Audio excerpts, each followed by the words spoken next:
Good evening. On behalf of the commissioners and staff, I would like to welcome you to the February 22nd, 2022 City of Roseville Public Utilities Commission meeting. I'd also like to thank Senior Deputy City Attorney Jonathan Levy for covering the meeting this evening. This 7-member commission is responsible for studying and advising the City Council regarding all utilities owned or operated by the city, including electric, water, wastewater, and solid waste. The Public Utilities Commission advises the City Council regarding planning, rates, public information, cable television franchises, and other matters relating to such enterprises, and may also hear citizen complaints as to operational rates. The Public Utilities Commission also advises the City Council regarding the activities of such joint power agencies as the city may be a member of or which relate to such utility enterprises. At this time, I'd like to ask everyone to please put your electronic devices on silent. Good idea. Lynn, could you please call the roll? Sure. And, Commissioner Granger is excused tonight. Okay. Commissioner Bielski, Present. Commissioner DeLacy, Present. Commissioner DeMarkey, Present. Commissioner Knox, Present. Commissioner Maish, Here. and Chair Webb. Here. And Commissioner Knox, could you lead us in the Pledge of Allegiance? I pledge allegiance to the flag of the United States of America and to the republic for which it stands, one nation, under God, indivisible, with liberty and justice for all. Number 4 on the agenda is public comments. This item is for anyone who would like to address the commission on any item that's not on tonight's agenda. When addressing the commission, please state your first and last name for the record. Not seeing any public comments, I'd like to move to the next item. I'd like to move to approval of the minutes. Item 5.1 is the approval of the November 23rd, 2021 meeting minutes. Would anyone like to make a motion to approve? I'll make a motion. Second. Okay. All those in favor, say aye, please. Aye. All opposed or abstentions? I hear none. Next item on our agenda is requests and presentations. Our first presentation is from the Roseville Electric Utility. It's the monthly update. It's a report given by our new Electric Utility Director, Dan Beans, summarizing the monthly status of our electric utility. And I want to say welcome, and it's good to have you on the team. Thank you so much. Yeah, so good evening, Madam Chair and Commissioners. I've spent the last 17 years working in public power, including 13 years in management, and before that I spent 13 years in the private sector. Roseville, the city, and Roseville Electric have outstanding reputations in the industry and just out there in general, and I am very excited to be here. I would be happy to answer any questions about my background and would be thrilled to meet each of you one-on-one, so in person or virtually. So if you could, Lynn will reach out to you. She'll send something out to you and see if you'd like to do that. We'll set that up. Just as a way of administration, there is a revised administrative standards in front of you in a binder, I believe, for city council, boards, and commissions. It was just updated and adopted at the February 16th city council meeting for your reference.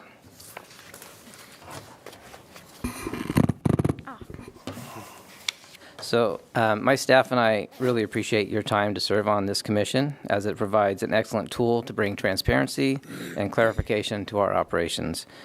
Community-owned utilities are extremely beneficial for those cities fortunate enough to have them. By being owned and operated by the people and governed by local city councils and commissions, utilities like Roseville Electric are able to align their mission and their priorities to those whom they exist for, and that's the people. You may be wondering how my transition plan is going, and what I've been up to. I was fortunate to be able to spend a few days with Michelle prior to her retirement. My first week, we had the CMUA Capital Days. They did it virtually. I also got to meet with some key customers. Last week was my first city council meeting. I didn't have a presentation, but I did get introduced. I have had many meetings with staff both electric and city-wide. Next week, I'll be in Washington, D.C., representing Roseville and Public Power at the rally there with the American Public Power Association. I am on the board of directors for that group, APPA. We'll have our board meeting there in D.C. as well. In March, I'll be attending a planning session with Northern California Power Agency, the NCPA, which I'm sure you're familiar with. We have energy resources through them, and we do advocacy work with them as well. In April, I'll be attending the California Municipal Utilities Association annual conference. Currently, I'm the vice president, and the plan is I'll be installed as president at that meeting. And CMUA, if you don't know, represents water and energy throughout California. Two of our primary focuses in the next several months will be to begin the process of strategic planning. So we have a strategic plan now, and it's expiring. We're going to revise that, as well as start the process of updating our Integrated Resource Plan, or IRP. There will be opportunities for some of you to participate more directly in these initiatives if you are interested. And if you are not interested, we'll be bringing it to this group anyway. But there are opportunities to be more involved if you'd like to be. Before I start the first slide, I'm going to ask Lynn to take a note to remind me. I don't know if you've been provided a list of acronyms from our industry, but if you have not, as with any industries, we have our own shorthand to be efficient, and we inadvertently speak nonsense to those unfamiliar with our terms. So if you ever hear myself or others using acronyms or vocabulary unfamiliar, please just interrupt and ask for clarification. Our role is to communicate, not confuse. And since I'm new, they only trusted me with 2 slides tonight.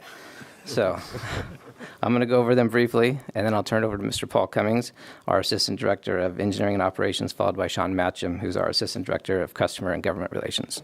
So I'll take the first slide.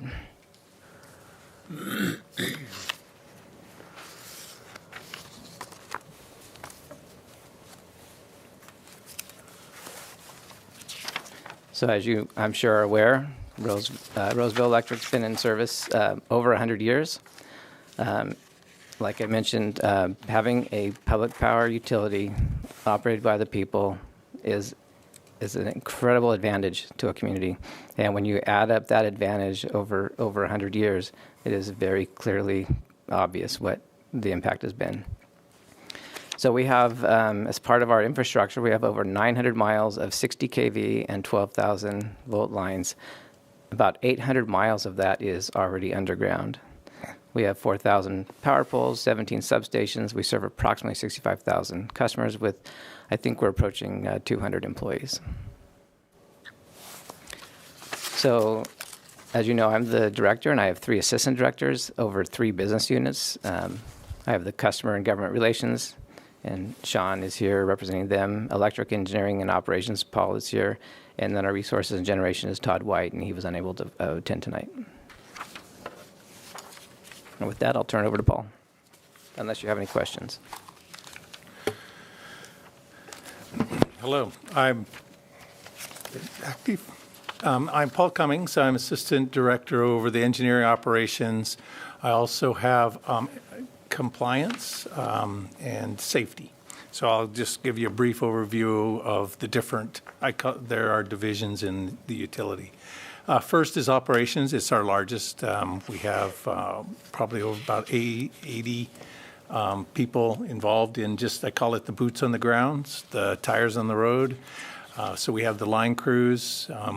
We have the substation techs. We have meter techs. We have inspectors. We provide reliability service, of course, the pole lines and maintenance and circuit configurations. We are reconfiguring circuits for optimization of our system. We work at undergrounding, pulling in new cable, maintenance. Substation equipment, we do the maintenance on all our substation equipment. We do contract very little out as far as maintenance. We have some very skilled technicians. We have what is called connectivity services. We have fiber to all our substations around. So Dan had mentioned 17 substations. A very big advantage to have fiber, our own fiber to all of them, so we can communicate within ourselves for all our relaying, for all our, we'll be able to use it for AMI, and we also use it to transmit and connect with outside utilities because we're always sharing data with them. We have, of course, we have over 13,000 pieces of equipment in the field. So we have robust inspection and maintenance programs. We actually have, we're putting on a third inspector, but we inspect and get to each piece of equipment once in every 5 years. So we have a thorough maintenance. We clean, we seal, we replace, and we do any kind of preventive maintenance. A lot of our work orders come out of that. That's also part of our asset management, is part of the inspection maintenance program that we involve. We've got a large warehouse and large storage area of spare parts and equipment that we use, keep readily available for new services and for repairs. And of course, our team, we have the troubleman, and that'd be the after-hour response and emergency prepared. We also run the emergency preparedness side, preparing for whatever's to come. We run a system that's called an N-1. We have to be able to handle from a normal situation the loss of any major piece of equipment and keep running so nobody notices. We have an excellent reliability for this utility, so we're very proud of that. Next slide, please. Part of this group is an engineering team. There's an engineering manager and a group of 4 engineers. They design all our new substations, all our new, what do you call a backbone system? That's the bigger lines that run around the city to feed all our substations. They design and implement our protection systems. We have high-speed protection in all our substations that look at faults and system disturbances and attempt to isolate as fast as possible, and just and sometimes even up to under 10th of a second, they can try to isolate some sort of fault. They develop all our construction standards. They order our material, major material, and spec out the new types. One of the newer things we spec'd out was they're called non-expulsion fuses. So if a fuse blows, they don't have any kind of hot arc that comes out of them. That's for the fire. That's being implemented by a lot of utilities for fire preparedness. Our new service group. This is the group that works on all the new development, all the new projects.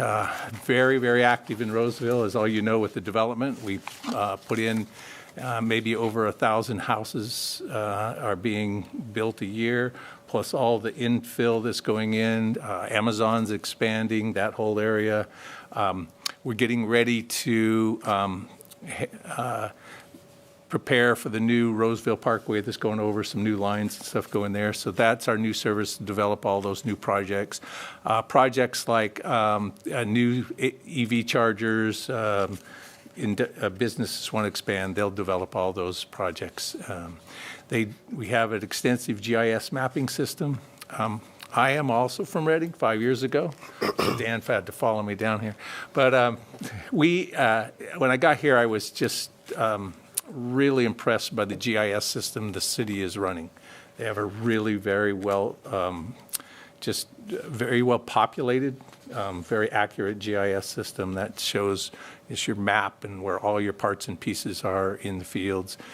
It really, I was very impressed at how hard and a lot of the hard work that's gone into the GIS system. It makes our job easier. My next group division is the Risk and Compliance Group. You'll hear a little bit more about wholesale power. That division that buys and sells wholesale power. This group, risk, they monitor the risk management policies that wholesale power uses. So it's more like an internal auditing organization. We actually are taking some of the policies to council to update coming up to the next council meeting.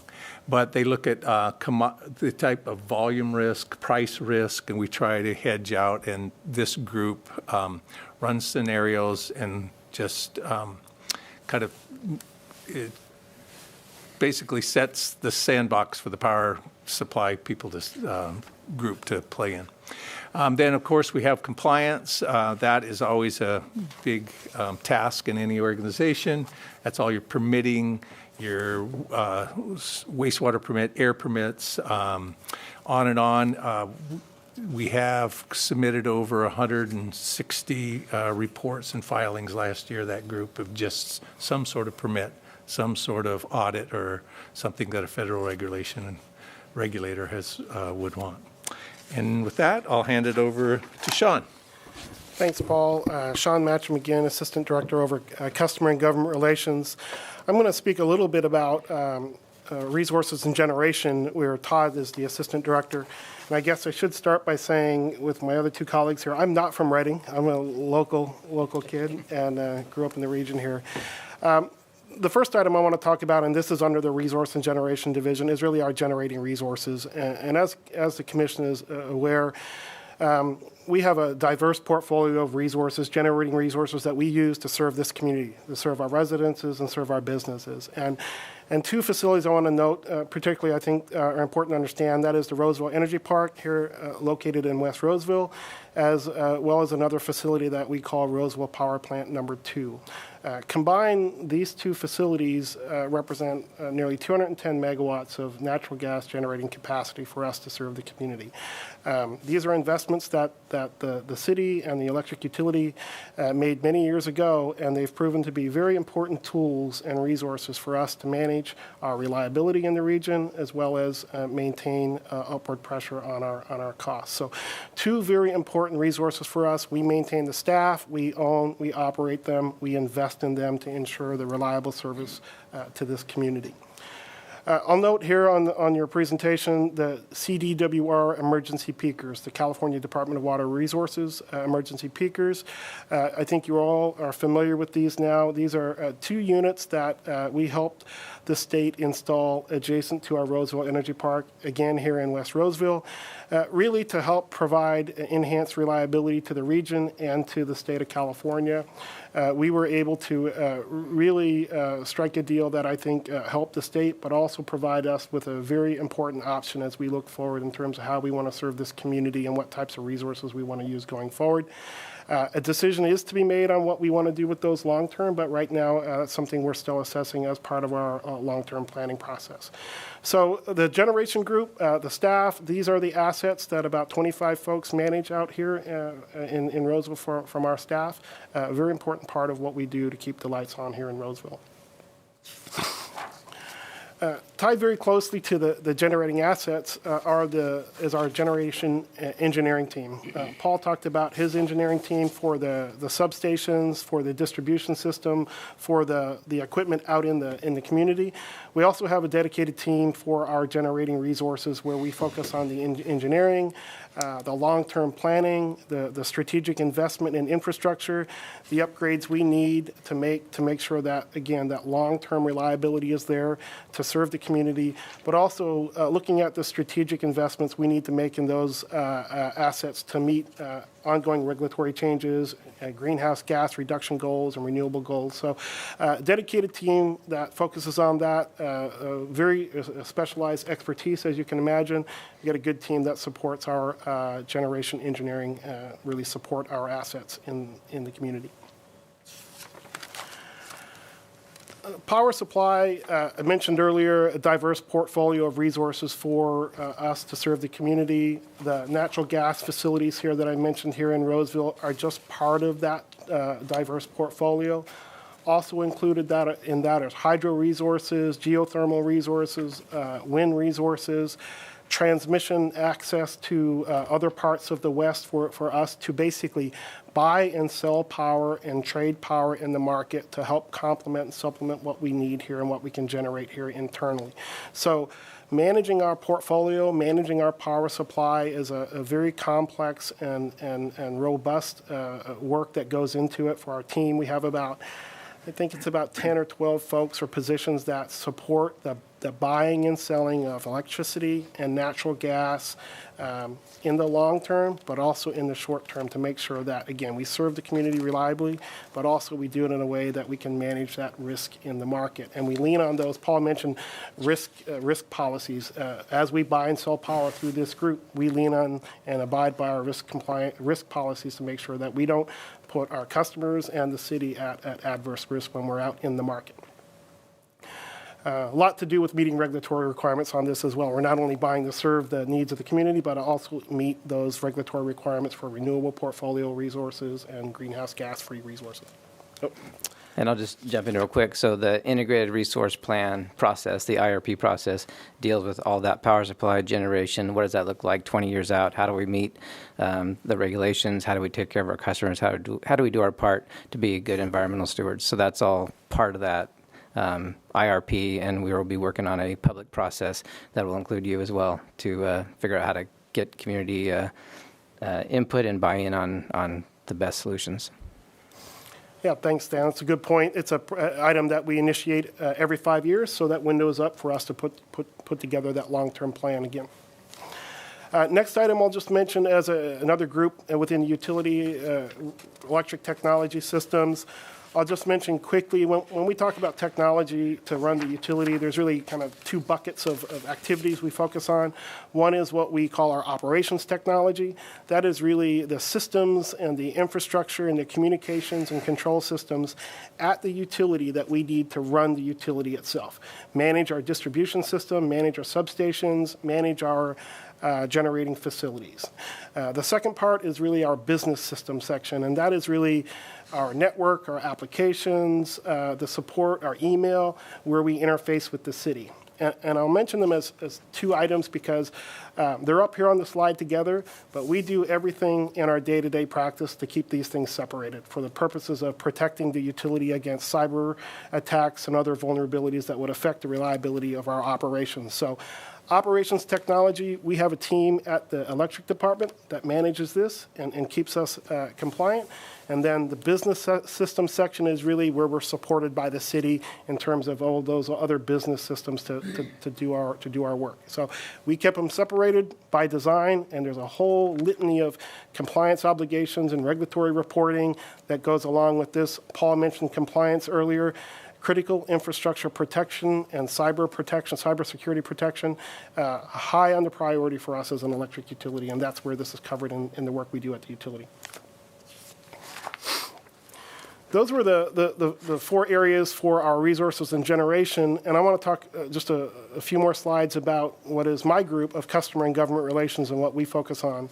The first thing I'll mention is related to our finance rates and utility billing.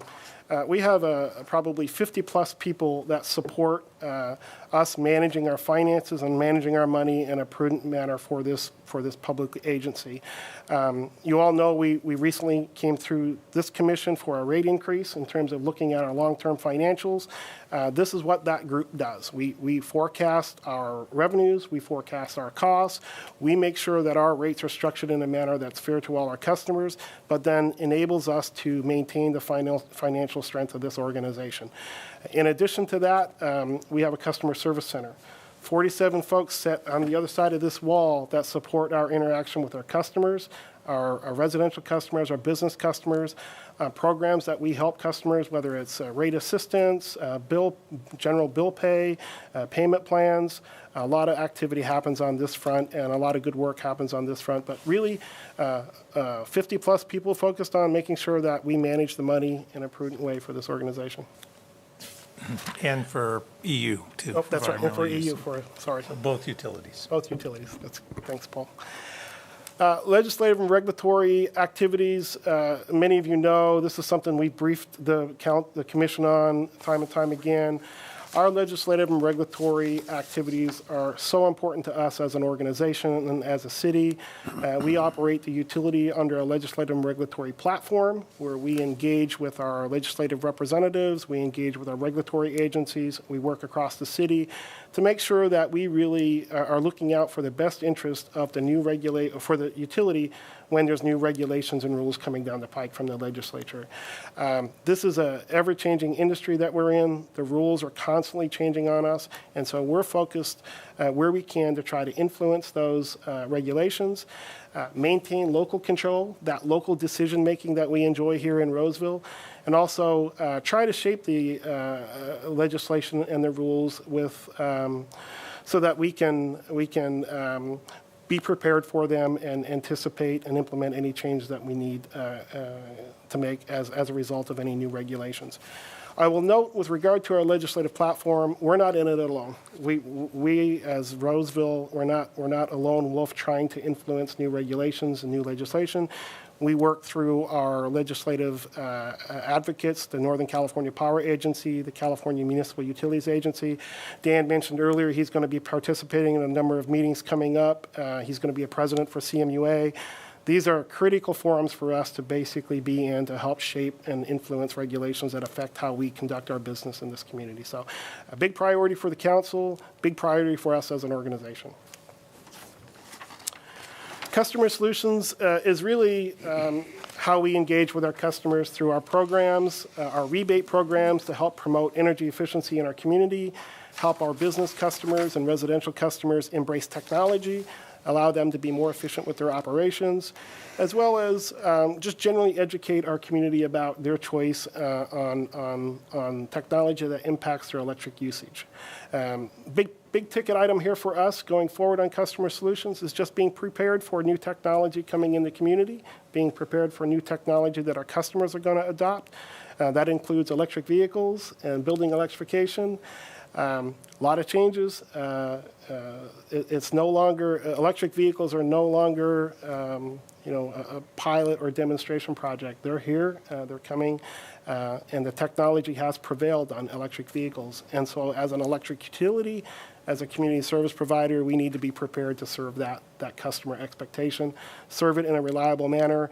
And going back to Paul's comments, how we invest in infrastructure to serve the community, big ticket item for us. We're excited about it. It also is another revenue mechanism to strengthen the financial position of the organization as well. So a lot of engagement on our Customer Solutions, being present in the community. That's what we try to do in this group. Key accounts is really just an area of focus for us as a utility, a spinoff, if you will, of our Customer Solutions, but really targeting a subset of the largest customers in Roseville that use the most electricity and which we generate the most revenue as well. We stay more closely engaged with them because what happens with them affects us more adversely, positively or adversely, I should say. So we're engaged with them. We have a whole program that allows us to go out and do outreach with our key account program and make sure that we have information on what's happening in the field and in their businesses that may affect our business. And the last thing I'll say, and I won't spend too much time on this because this is on the agenda later, is the Utility Exploration Center. Braden's going to talk about this later, but I'll just mention one minor item related to this for us as an electric utility. It is a very important mechanism and forum for us to engage with the community about that education element I mentioned earlier. How we teach our residents and our businesses to invest in technology, how we share what we do as an organization on decisions about environmental sustainability, and then educating again and bringing technology into the homes of the folks in Roseville. So we utilize the Utility Exploration Center. It's been a great mechanism. It's been a great platform for us, and Braden will talk more about it, but we certainly see value in it, and it's a unique place for us. Not many utilities have that when you look at municipal utilities here throughout California. So you'll hear more, but it's an important item for us. And I'll stop there. That's our presentation for an electric overview. And really the intent was to raise your visibility to what we do as a organization in the community, and also tell the community, the folks that may be watching, what we do with the rates and with the revenue that we collect from our customer base. So a lot of detail there, but that's really a high flyover on what we do as your community-owned service provider. We'll stop there and we can answer any questions you have on this agenda item. This side? Oh, yeah, please, go ahead. Question, or an observation, really. We have a huge investment in power generating equipment in California, in Roseville. utilizing natural gas. In the future, however, the push in California is to get rid of gas.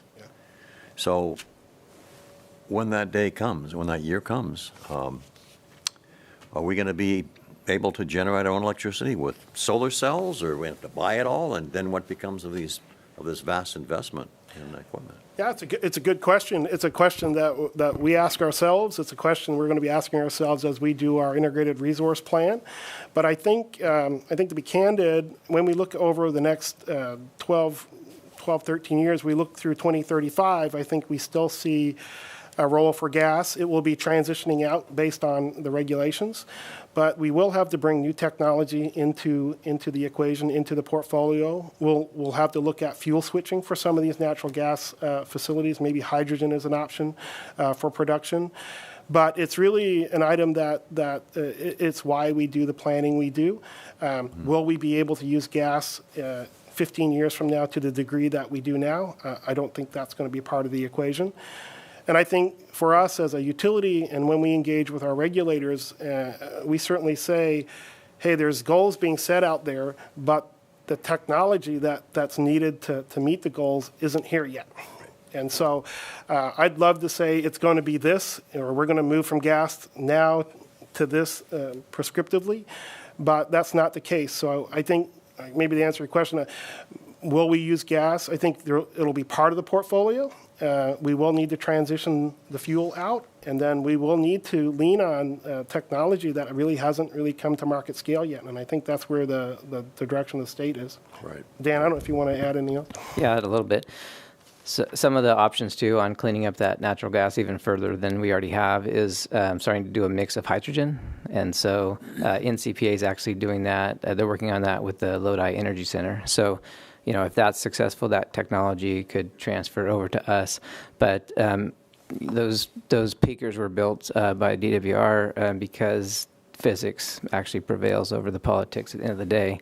And so we'll see how, you know, these great to have great aspirational goals, but how we actually get there and how it actually works. And, you know, we're not going to, I hope California is not going to black out the fifth largest economy in the world and with a terrible grid. So I think that it's going to be incremental. It'll be reasonable, but they have great goals, and it should hopefully drive an economy to get there. But right now, you got to have some kind of source, especially locally. Talk about microgrids. That's a big buzzword in our industry. Well, you got to think of each city like ours as its own microgrid. And so as a microgrid, we should have a way to make sure we can serve our people and our customers and our industries if we lose everything else. So we got to look at that.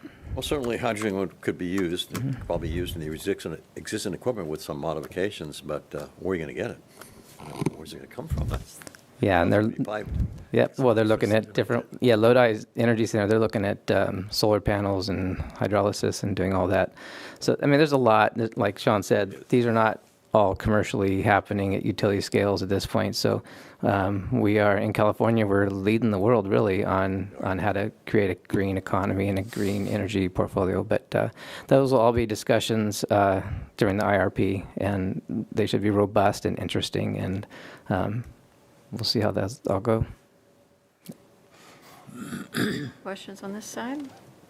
No? Over here? Yes, please. Yeah, hi. In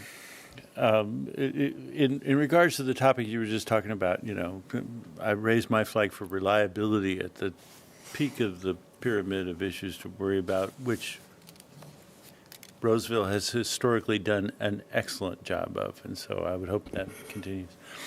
One of the questions that's been in the news lately is this PG&E and the investor-owned utilities were trying to get the PUC to change the rate structure for solar customers.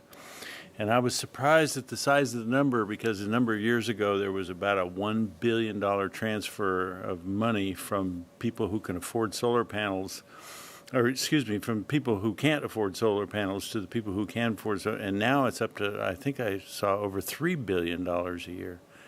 And there was a proposal to level those rates, and there was a whiplash on that. And so could you describe where the city of Roseville's at on that topic currently? I'll let, since I just walked in the door 2 weeks ago, I'm going to let Sean handle that one. Well, I can tell you generally where we are. So the proposal I believe you're referring to is simply to address a cost shift, as you mentioned, between solar customers and customers that can't afford to put solar. And the heart of the issue really gets to what type of fees and charges should all customers pay to connect to the grid. And that is basically raising the fixed cost of interconnecting to the distribution grid, to the electrical grid, to all customers, because all customers benefit whether you have solar or not. And so the proposal, the PUC proposal, is basically allowing the investor-owned utilities to raise the fixed cost or the non-avoidable charges to all customers to balance that cost shift. In Roseville, certainly we're not governed by that, by the PUC, but in Roseville, we recognize the same issue in terms of the cost shift and the burden amongst our customer class. So customers that have solar can avoid a lot of the cost and charges by the utility, where customers that don't cannot. And so over the last 7 years, when we've adjusted our rates, we've deliberately raised our fixed cost, the fixed basic service charge to all customers. In fact, when we raised our rates here this January, we raised the fixed charge to $2, and it is scheduled to go up again $2 next year. The whole intent is to be fair and equitable to all our customers and not just look at solar customers or non-solar customers. And we've looked at what the value for all customers is to be connected to our grid. And we're not recovering all those fixed costs now, but we're on a path to do that. And so to your question of what is our perspective, we see the same thing happening in our community, in our smaller service territory, that policy issue that is being addressed at the California Public Utilities Commission. And so our intent has been to raise our fixed charges when we go to rate cases, which we have done, and in some cases lower our volumetric charge to balance out that. And so that's what we've done here in the community. It has, it's going to enable us to better predict the revenue that's coming in. It's going to better reflect how different customers use our grid. And so that's what we've done here. And I think when we look at rate cases going forward again, we'll look at that shift in terms of, do we want to recover our operating costs through variable cost or fixed cost? And that's something we'll continue to look at as we look at our financials going forward. Roseville Electric is the most expensive utility that the city has, and I think we all understand why it's so expensive, and it's wonderful that it's a lot less than it is everywhere else. And so the people in our community that have a hard time paying that bill is one of the things that I'm concerned about. And the policies that you just suggested to address that, I think, is headed in the right direction. Thank you very much. Are there any other questions? No? So is there anyone from the public who would like to come forward and address the commission on this item? Not seeing any public comment. I want to thank you, Dan, and all of your staff for a very interesting presentation. Thank you. Thank you.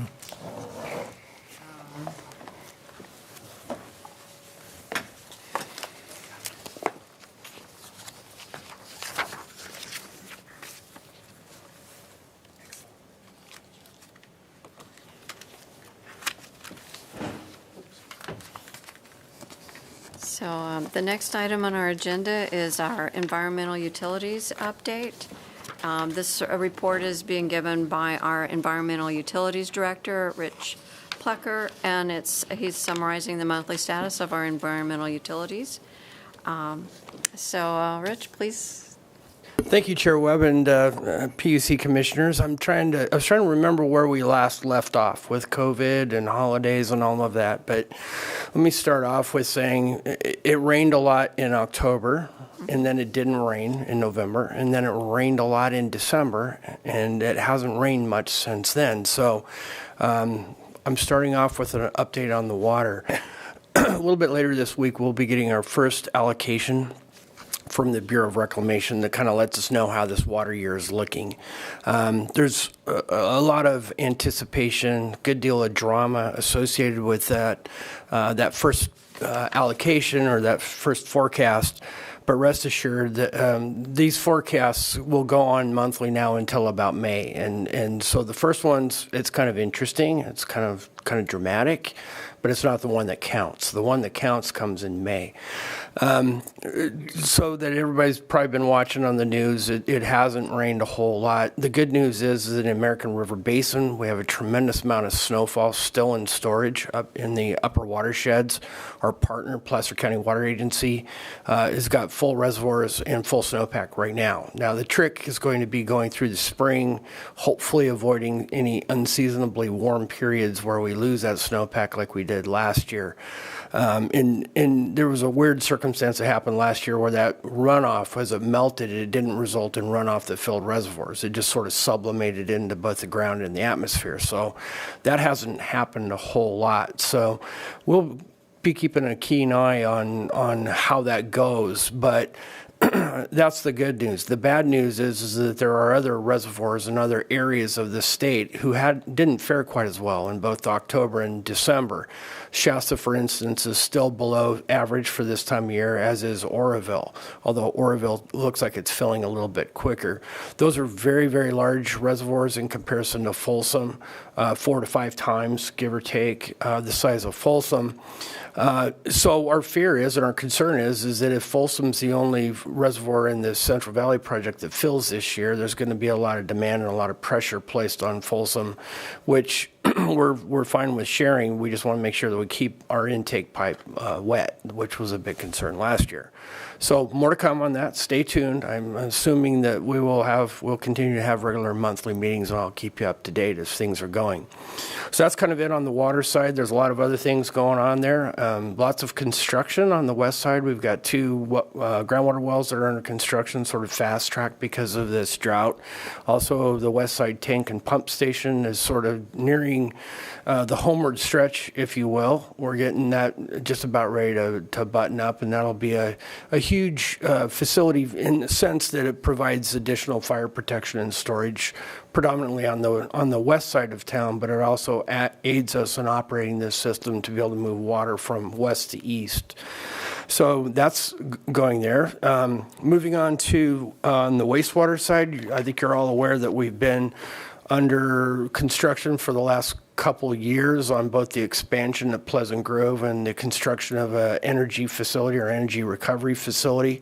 I like the question that was asked earlier about fuels and where are we going with energy and technology. We have about a $25 million investment out there in the production of compressed natural gas as a byproduct to our digester operations. The state is very intent on us shifting or skipping that step, going from diesel and moving right on into powering our powering our solid waste fleet with electric vehicles, which sounds, again, very interesting. The only problem is that one of those hasn't really been invented yet at production scale.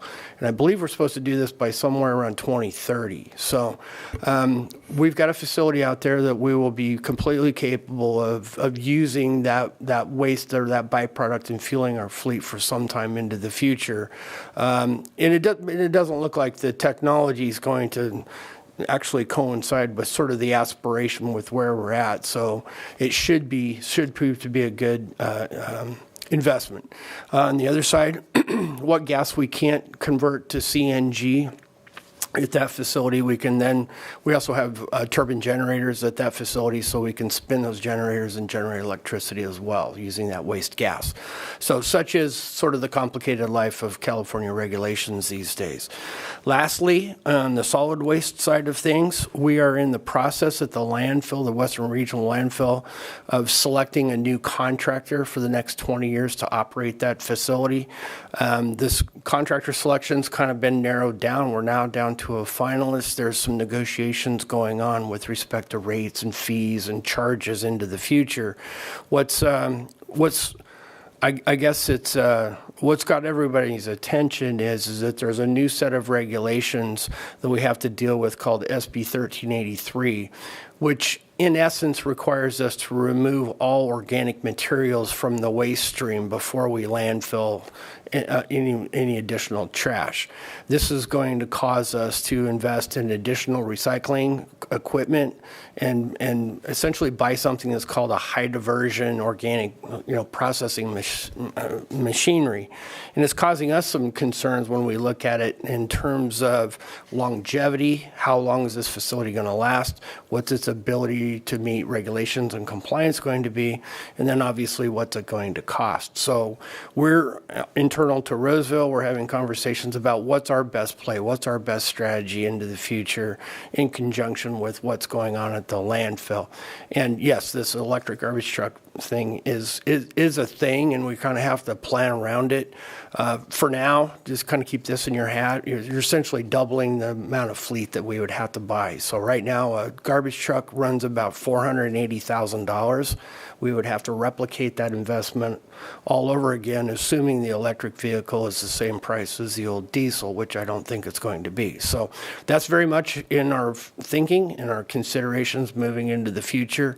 But there again, I work for the city manager, and the city manager sort of insists that we follow and adhere to state law. So we kind of pay keen attention to what policies are on the horizon, what regulations are in place, and then dealing with the practicality of how do you implement that in a way that, we try to operate the utilities in a way that produces stable service, very reliable service at a reasonable cost. And it's an increasingly more challenging endeavor every day. So with that, I'll conclude my monthly report, and I'm happy to answer any questions you have, but I wanted to save time for Braden and his presentation on the PUC. Questions over here?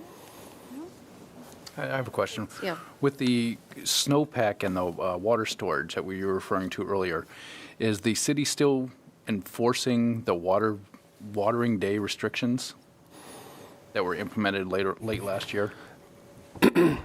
Not as robustly as we do in the summertime. Frankly, what we notice, and we can see this in our numbers, our production numbers, most customers significantly reduce their water use in the wintertime. And we see that. And so we match sort of or pace our efforts along with production as it ramps up. It starts to get warmer in, May timeframe. We'll start ramping up our educational efforts as well.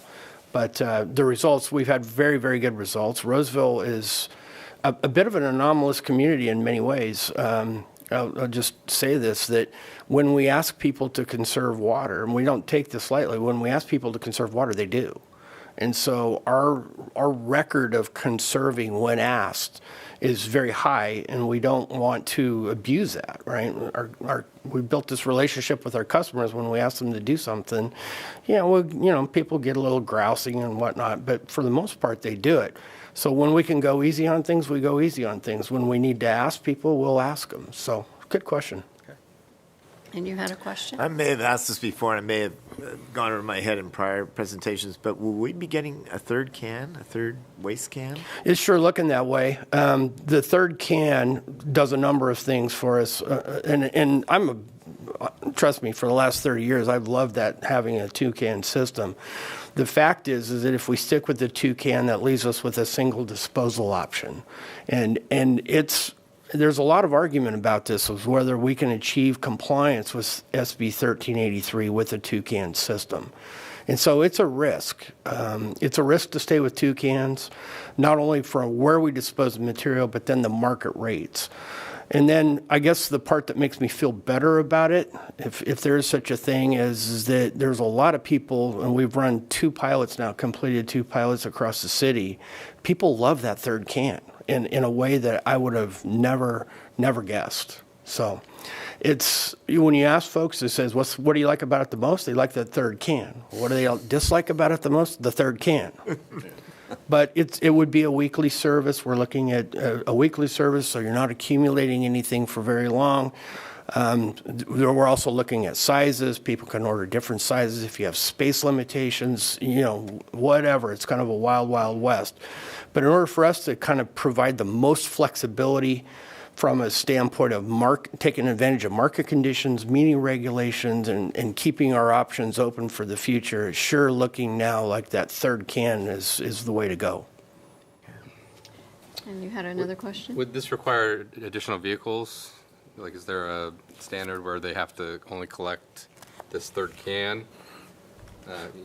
And so, you have your green waste vehicle, your traditional trash vehicle, and then would this be another vehicle we have to purchase? If you notice in the last couple of years, our green waste vehicles look an awful lot like the refuse vehicles. They're really one and the same. Not if you have a 2-year-old. They know the difference. True.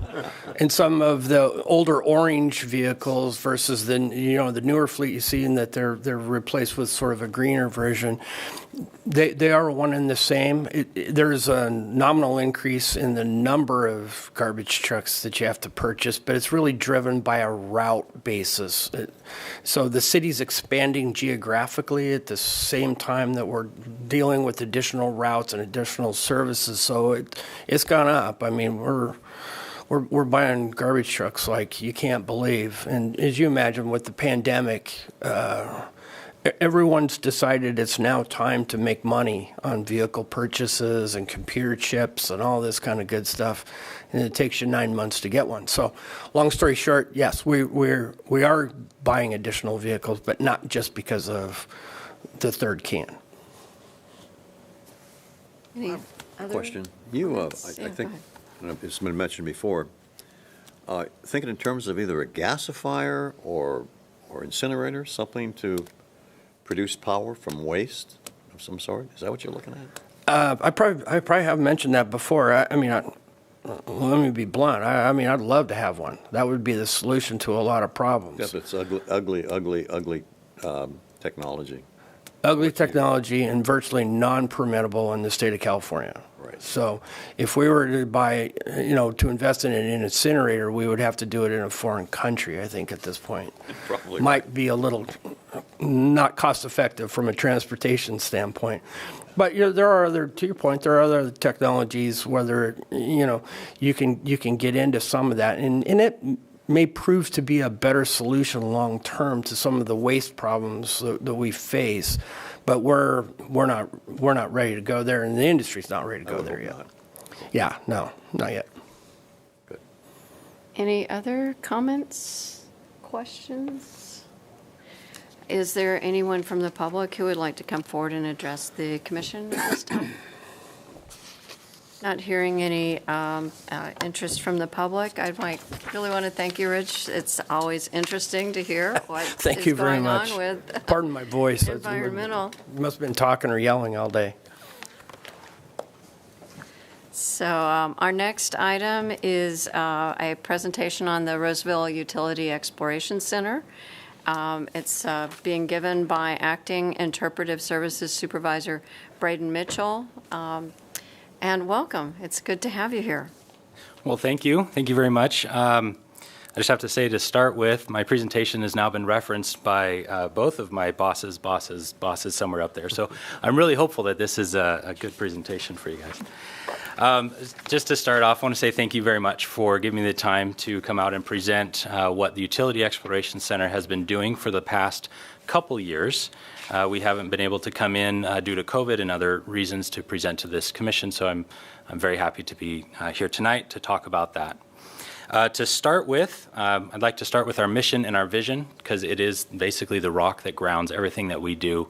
So our mission is to inspire stewardship of resources in everyday life by sharing the interconnectedness between utilities, customers, community, and the planet.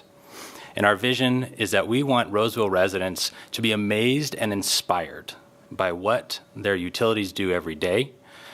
We want them to see themselves as full partners in a safe and effective operation of the systems and services that support their health and quality of life. As I said, this is really what we ground ourselves in everything that we do, especially in the last few years with a lot of the changes that we've made due to COVID. So our center actually closed in March of 2020, and we were closed for just over a year. We didn't reopen again until the end of March, early April of 2021. There was a short period of time where we saw some daylight. We were able to open in November of 2020, just right into the Christmas season, but then due to numbers, we had to immediately close back down. When we did close, that didn't mean that we kind of just shelved everything and stopped serving our community. It meant that we needed to transition in how we did that. So one of the first things that we did is, as a person that has young kids at home myself, we looked around of what sort of activities could we provide to our public. So we developed what we call Explore It, which are a free downloadable activity kit. It's kind of arts, crafts, and science experiments that folks can grab off our website and do some activities at home with their kids, just kind of keep them entertained, and of course tie in some of those utility messages. So that's where we started when we first shut down again back in March of 2020. Then we started looking at, well, what are some of the other options that we have for serving our community? We normally do a wonderful event called Big Truck Summer. It's one that we thoroughly enjoy, highlighting all of our utilities through the summer months. Bring those big trucks, all the kids come out, just have a great time. Of course, we couldn't meet in person in large numbers, so we went to a virtual offering of our Big Truck Summer. We offered videos that kind of showcase what those trucks do, some of the work that they do. We brought back some of those activities. We found some other games, online games for kids to play and interact with, and we debuted our virtual Big Truck Summer. We did that both in 2020 and in 2021. For both of those years, we had about 3,800 page views for our Big Truck Summer website. So we're very happy with that. Looking forward to getting back in person, but very happy with that one. The other thing that we started looking at, that was during our summertime, of course. As we were getting into the next school year, Halloween was on the horizon.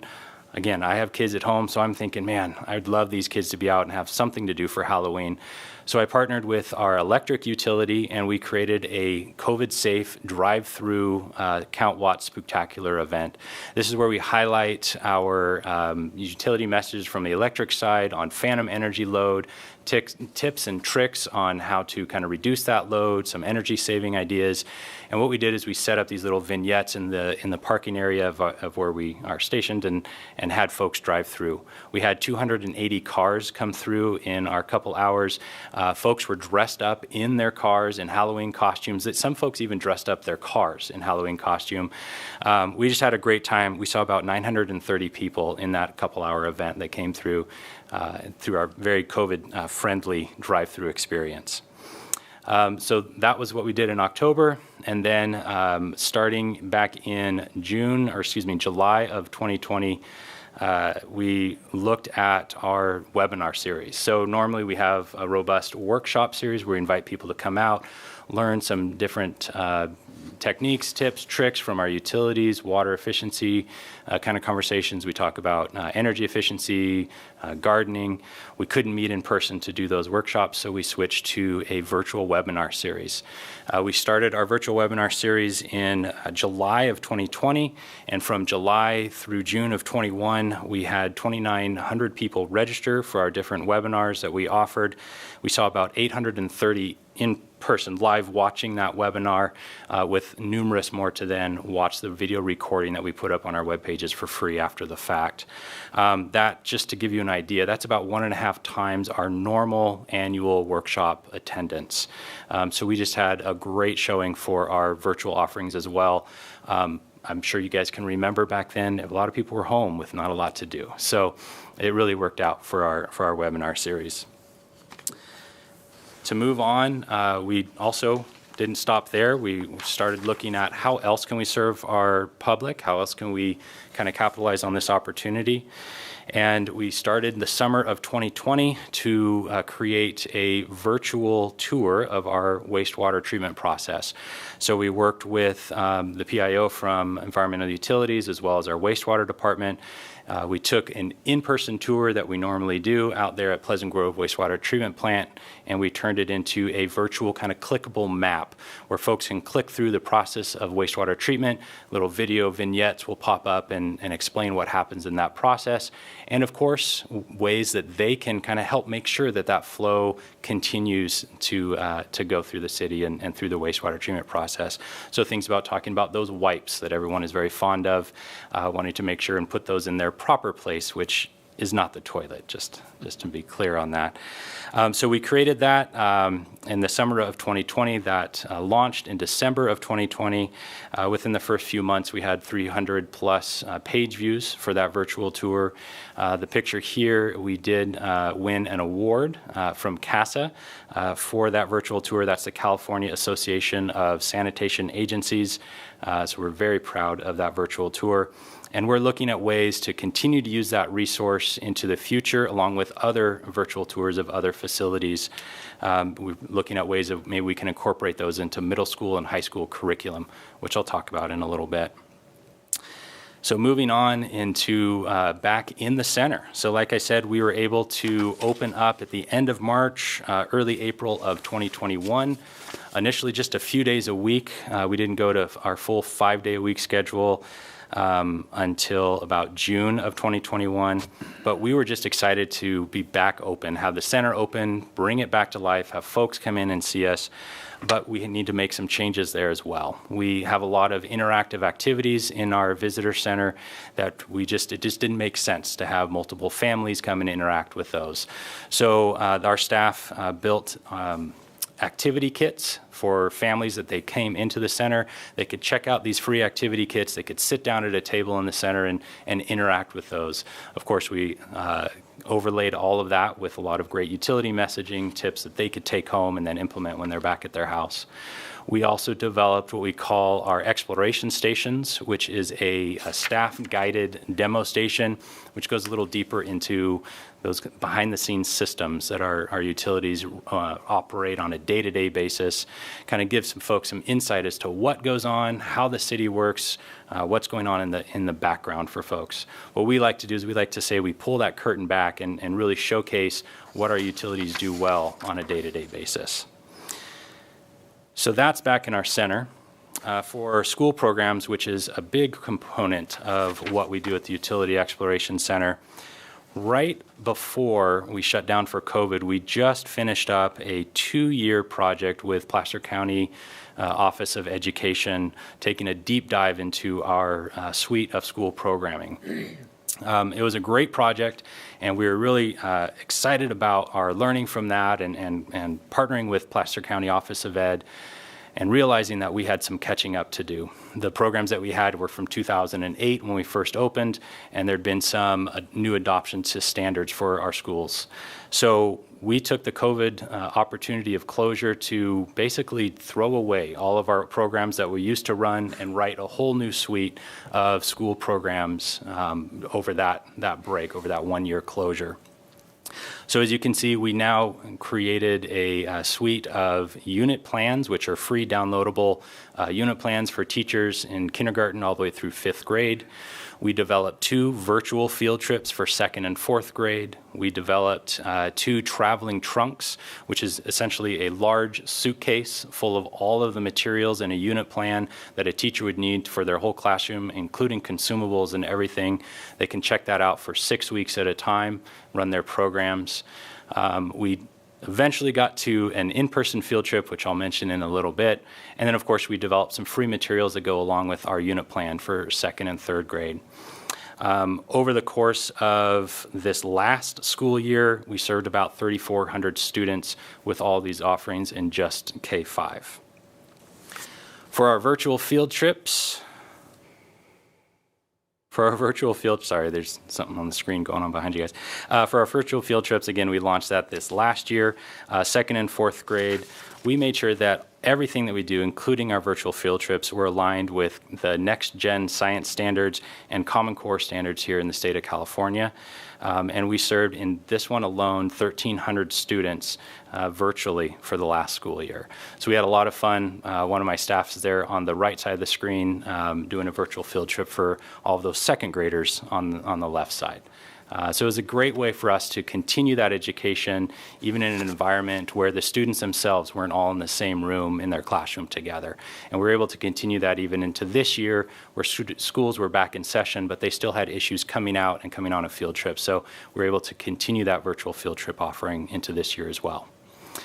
And as I mentioned earlier, this year, for our school field trips, we were able to start our in-person UEC field trip. So we built a kindergarten first grade field trip, and we're able to invite a few classes that were able to come out and come on a field trip. And I got to tell you, it was great to have students back in the Utility Exploration Center again after such a long period. We had a ton of fun. We look forward to continuing to grow this program as our schools get back into the routine of coming out on field trips into our next year. But even this year, in the few opportunities that we had to offer these field trips, we were able to serve just over 100 students coming into the center as well. So that was just our K-5 curriculum.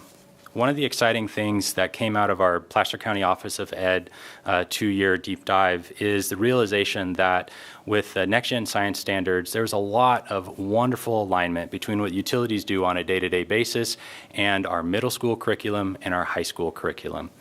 And so what we decided is we need to get into middle school and high school. So we're looking forward to creating some first middle school curriculum.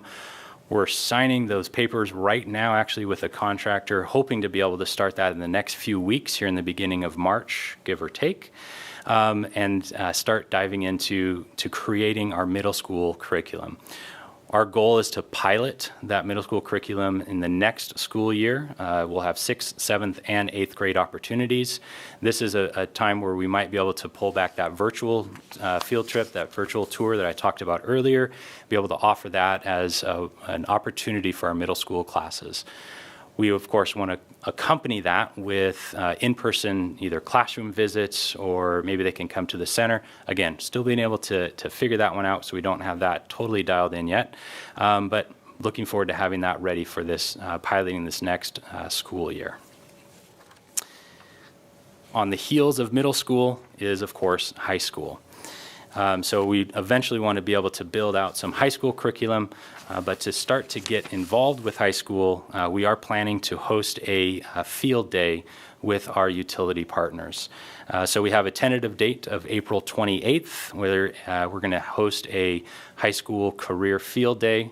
We're partnering with the CTE programs, the Career Technical Ed programs in our local Roseville high schools. We're planning to bring about 40 students out and tour them through our different utility operations.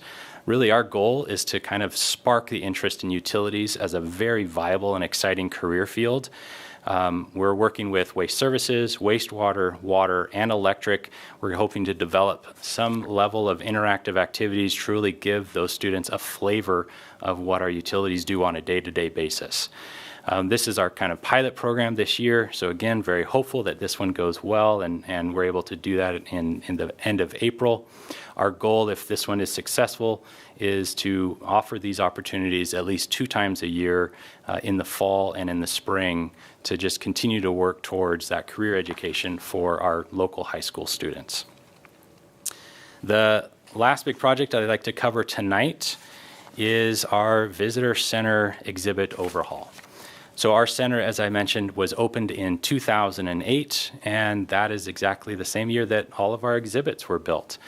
We've been doing as good of a job as we possibly can, keeping those maintained and going and limping along, but it's time. They are due. They are ready to be overhauled. And so we kicked off an exhibit design project in October of this last year. We partnered with BART Exhibit Designs, and they've come out and started touring around, get a flavor for Roseville, and I'm really kind of excited so far about the designs that I've seen come from them. We're still in the very preliminary phases of this. We are hopeful to have a design finalized by fall of this year, where then we can go out to fabrication, bring fabricators in to actually bring those designs to life with a target of summer of 2023 to be able to open with all new exhibits. So I do look forward to coming back in future meetings and kind of updating you guys on the process of this one as well. So that is my update for tonight. I want to say thank you very much for giving me the time to come out and update you on the Utility Exploration Center, all the exciting things that we've been doing the last couple of years, and I look forward to coming back again in the future to be able to update you where we are and where we are headed. With that, I will take any questions if you all have any. Questions here? Yes. How close are we to live Big Truck Summer 2022? These are important things in my house. I know, you said you had a 2-year-old, right, in your house? We are in the planning of doing a live, in-person Big Truck Summer this coming summer. Everything, of course, we're hedging bets with, where COVID requirements and everything are, but it is looking very promising. The month of June, Thursdays in June, little tip, Thursdays in June, to bring your young one out. Other questions on this side? The you got more. redesign, how long will you guys have to close, or will they just kind of shift it quickly from what it is now to when the redesign projects are done? That's a great question. Unfortunately, I can't answer that right now, and a portion of why I can't answer that is we don't know exactly what that design, we don't have a finalized design yet, so I don't know how much time it's going to take to change that over. But it is something that we're looking at. It's one of the things that I'm going to look at specifically as to what is that kind of window of time that we can close, that we can go dark, that won't affect our operations as much. Thank you. Questions over here? Comments? Wow, I love the Utility Exploration Center. It's cool. So is there anyone who would like to come forward and ask questions on this topic? Not hearing any public comment here. I want to thank you very much. This is, Braden, this has been fantastic. I love the Utilities Exploration Center. Thank you. All right, so next on our agenda is a board and commissioner staff reports. Is there any reports on this side? I need to request to be excused from the March 22nd meeting. So Lynn, should I send you an email to that effect, or? If you send one to Chair Okay. Webb and copy me on it, that would be great. Thank you. Thank you. All right, and questions, comments? I just got invited to go to the tank, and then I got sick with a cold and didn't make it, which I regret because I like tanks. It's an engineer thing, I guess. But anyway, I just wanted to explain because I hadn't done so before. Sorry about putting my name on the list and then not showing up. All right. Are there any other reports? So does anyone have any items they would like to put on the agenda? Not hearing that, I would like to ask for a motion to adjourn. Motion to adjourn? Well, second. Okay. All those in favor? Aye. All those opposed? We are adjourned. Right.